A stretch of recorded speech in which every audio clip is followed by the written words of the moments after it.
बस गंगा बस। हाथ मैं भी उठा सकता हूं, मजबूर सिर्फ इसलिए हूं कि मेरी जिंदगी पर तेरे एहसान। दोस्तों, सन 1988 में मिथुन चक्रवर्ती अमिताभ बच्चन की फिल्म आई थी गंगा जमुना सरस्वती। इस फिल्म के पीछे एक ऐसी रहस्य की बात छुपी हुई है जो आप में से बहुत कम ही जानते होंगे। तमन्ना है मेरा दम तेरी बाहों में निकले। गंगा जमुना सरस्वती फिल्म के बारे में मीनाक्षी सेसाद्री की जब पूछा गया तो मीनाक्षी सेसाद्री ने क्यों बोला इस फिल्म में जो एक्टर्स काम किया वो मनहूस था। साजन मेरा उस पार है।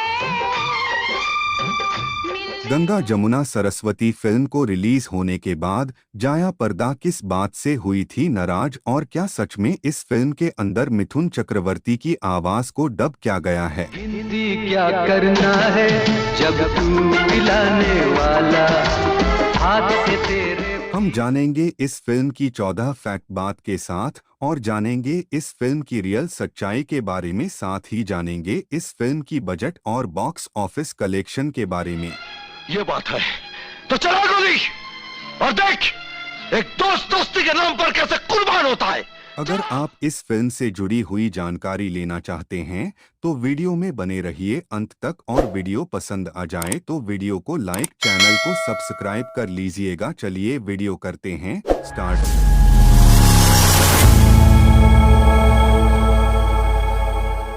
दोस्तों, गंगा जमुना सरस्वती फिल्म को राम राज कला मंदिर के बैनर तले इस फिल्म का निर्माण किया था एस रामनाथन ने, तथा इसके निर्देशक थे मनमोहन देसाई ने।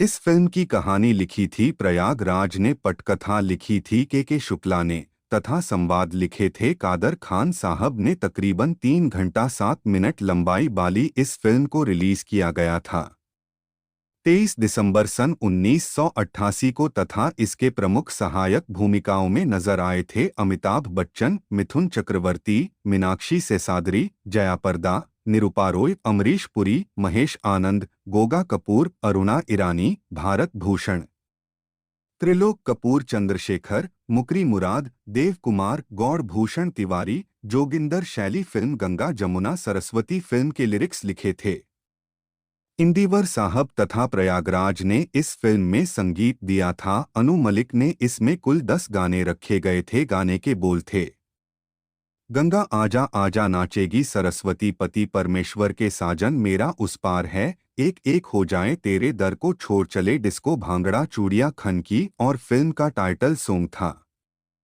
गंगा जमुना सरस्वती। इस फिल्म के गीतों में अपनी मधुर आवाज दी थी लता मंगेशकर, किशोर कुमार, पंकज उधास, मोहम्मद अजीज, सुरेश वाडकर, साधना सरगम और मकबूल अहमद साबरी ने। चलिए अब जान लेते हैं इस फिल्म से जुड़ी 14 खास अननोन फैक्ट्स के बारे में। इससे पहले एक नज़र डालते हैं इस फिल्म के बजट और बॉक्स ऑफिस कलेक्शन के बारे में। फिल्म गंगा जमुना सरस्वती सन 1988 में सर्वाधिक कमाई करने वाली फिल्म के 5वें स्थान पर रही थी। इसका कुल बजट था करीबन 4 करोड़ 50 लाख रुपए, तथा बॉक्स ऑफिस पर 5 करोड़ 40 लाख रुपए कमाए थे। नतीजन इसे औसत से नीचे कमाई करने वाली फिल्म घोषित की गई थी। इस साल कमाई के मामले में पहले स्थान पर रही फिल्म तेजाब, जिसने 8 करोड़ रुपए कमाए और ब्लॉकबस्टर कहलाई।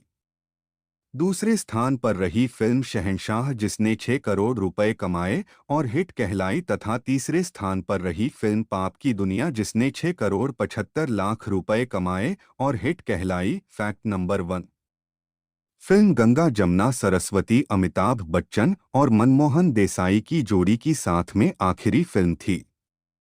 गौर करने वाली बात है कि इससे मनमोहन देसाई की बतौर निर्देशक आखिरी फिल्म के रूप में प्रचारित किया जा रहा था। इस कारण फिल्म को लेकर दर्शकों में जबरदस्त क्रेज था।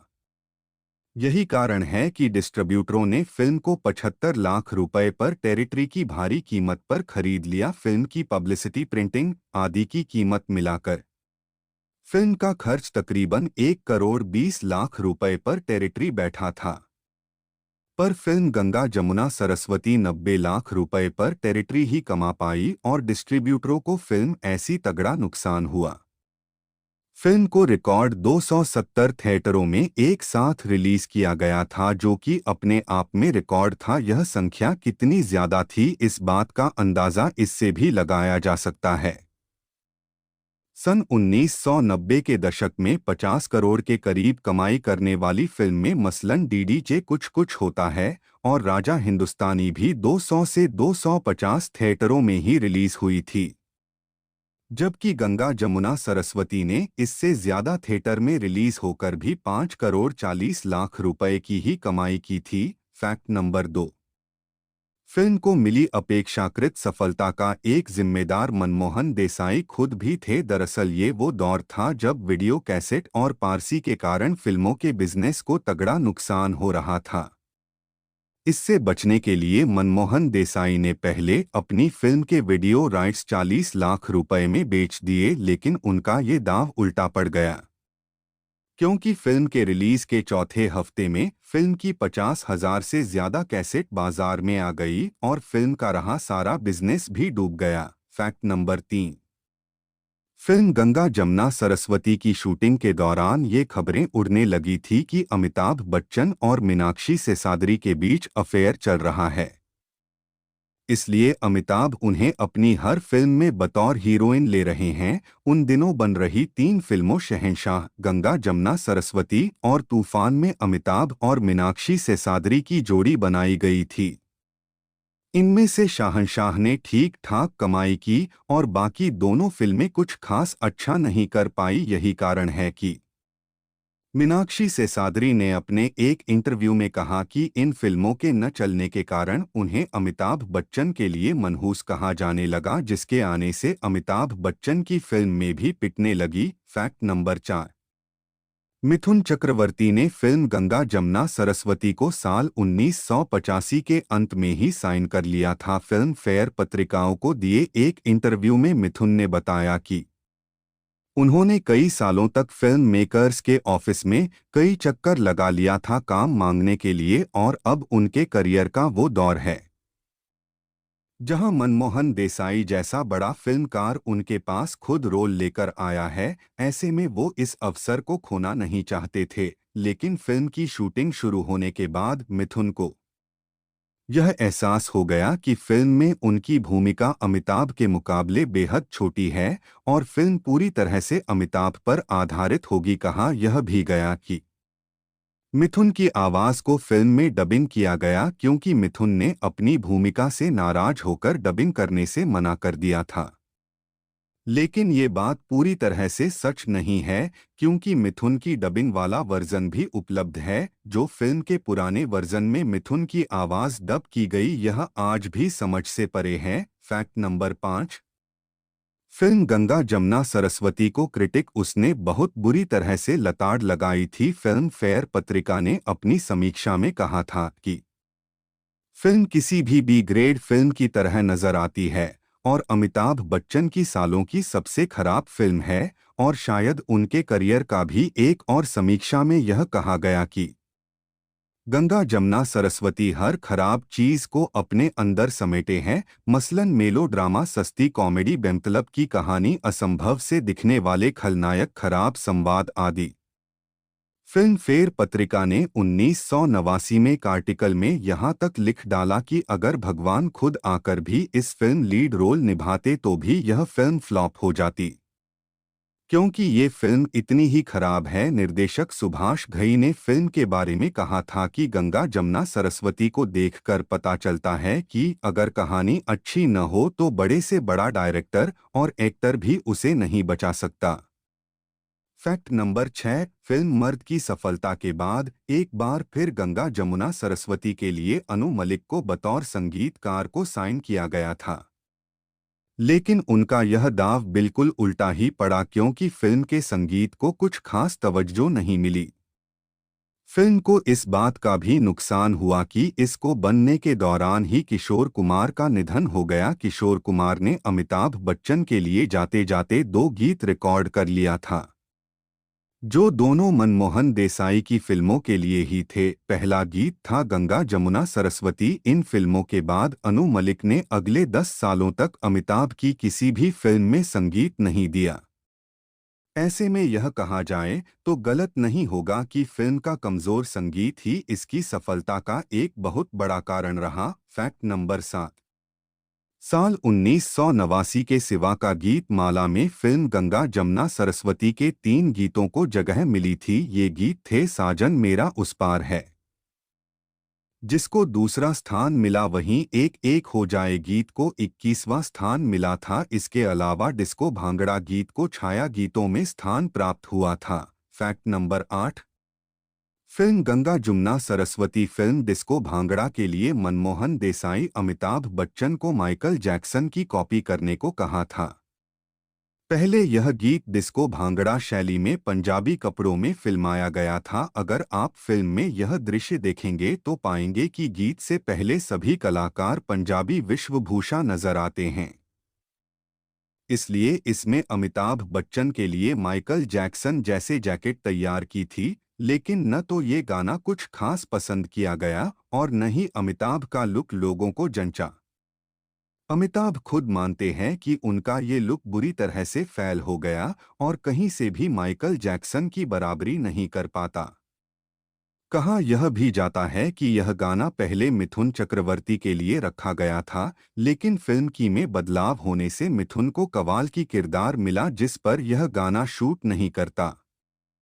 ऐसे में मनमोहन देसाई को लगा कि डिस्को भांगड़ा जैसा गीत वाल पर शूट नहीं करेगा, इस कारण से भी ये गीत अमिताभ बच्चन को दे दिया गया। लेकिन यह गाना फिल्म की पृष्ठभूमि और आसपास के दृश्य से बिल्कुल भी मेल नहीं खाता, इसलिए ये बिल्कुल प्रभावी साबित हुआ। Fact number 9। Film Ganga Jamuna Saraswati के एक दृश्य की आज भी बहुत ज्यादा आलोचना होती है, जिसमें अमिताभ ठंड से ठठूर रही मीनाक्षी को जिस्म की गर्मी देकर बचाते हैं।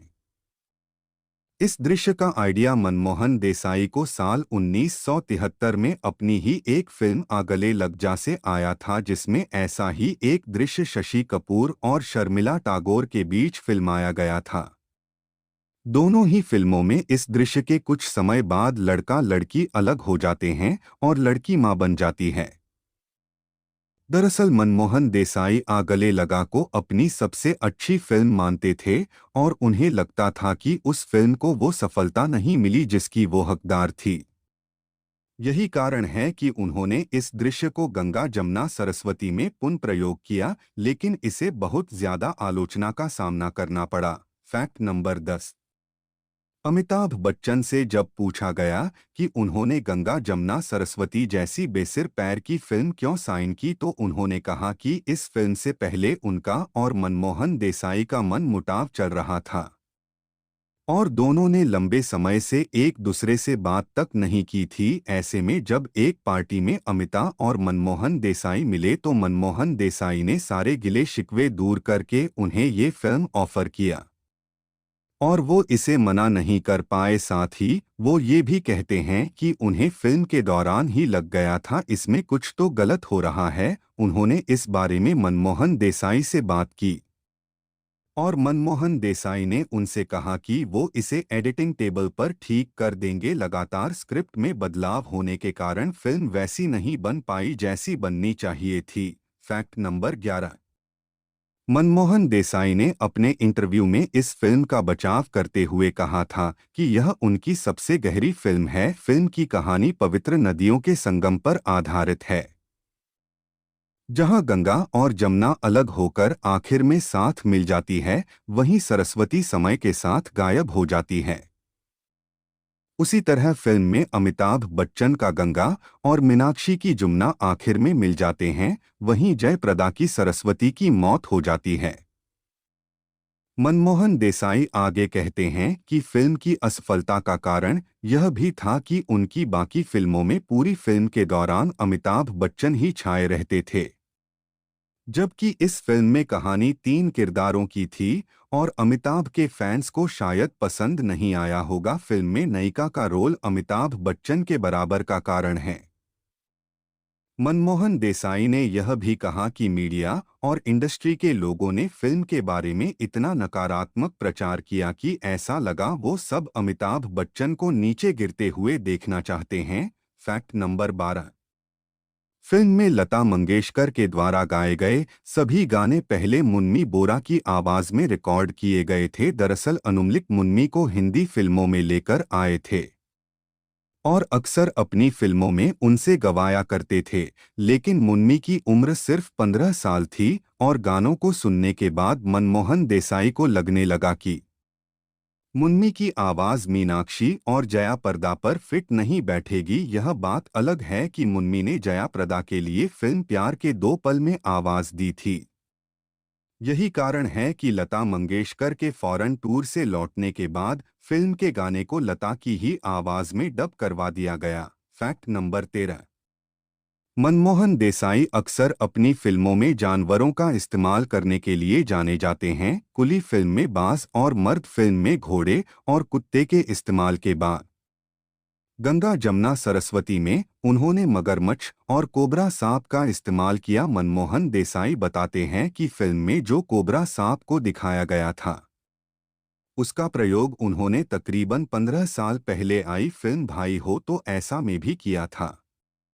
क्योंकि सांपों की उम्र 20 से 30 साल की ही होती है, इसलिए उन्होंने उसी सांप का इस्तेमाल किया जिसका इस्तेमाल उन्होंने पहले किया था। Fact number 14। फिल्म की शूटिंग के दौरान जया प्रदा ने अपने इंटरव्यू में कहा था कि के विश्वनाथ के बाद वो मनमोहन देसाई को बतौर निर्देशक करती है और उनका रोल फिल्म में अमिताभ बच्चन के टक्कर का है। लेकिन फिल्म रिलीज होने के बाद जया प्रदा को लगा कि उनका रोल फिल्म में वैसा नजर नहीं आया जैसा उन्होंने उम्मीद की थी। इस कारण जयप्रदा मनमोहन देसाई से नाराज हो गई थी। तो दोस्तों, ये थी हमारी तरफ से फिल्म गंगा जमुना सरस्वती से जुड़े खास अननोन फैक्ट्स के बारे में। यह जानकारी कैसी लगी हमें कमेंट में ज़रूर बताइएगा। अगर हमारी मेहनत आपको पसंद आया हो तो वीडियो को लाइक और चैनल को सब्सक्राइब करके बेल बटन को ऑन कर लीजिएगा। बस इस वीडियो में इतना ही, फिर मिलते हैं नेक्स्ट वीडियो में। तब तक जय हिंद, जय भारत।